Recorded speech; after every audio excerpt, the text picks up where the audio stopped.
In example 2, it says which equation is shown in the graph. If you take a look at this graph, I always know the y-intercept is going to be when it's y equals mx plus b. So if I have y equals mx plus b, my slope is not going to be anything because I'm not going up, I'm not going down, I'm going straight. So there's a 0 because I could take a -4 minus a -4 would be plus 4, so 0 over -3, which yields a slope of 0. 0 over anything will be 0. So my slope is 0, so my mx is 0. So it just matters where it crosses the y-axis, and it crosses at -4, so it's going to be A. So find the slope and y-intercept. Because it's horizontal, the change in y is 0.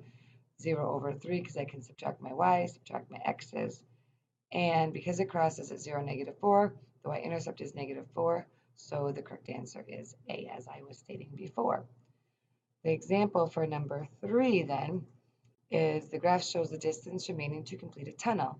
You have to write an equation that represents the distance y in feet remaining after x months. Notice you have feet and months. Months is the independent variable because it goes on. It is independent of the feet remaining after x months. And after that, you want to find out how much time it takes to complete the tunnel. Well, the first question, we have to find the slope and the y-intercept. Y-intercept, if you notice right here, is 3,500. And then the slope is a rise of 4,000 and backwards of 4.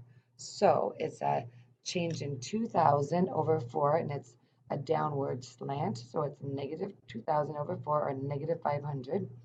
And then it crosses the y-axis at 3,500. So here's my slope of negative 500. And then here's my y-intercept of 3,500.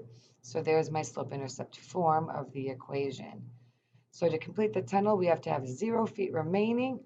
So the value of x when y is 0. So I have to plug in y as 0 and solve.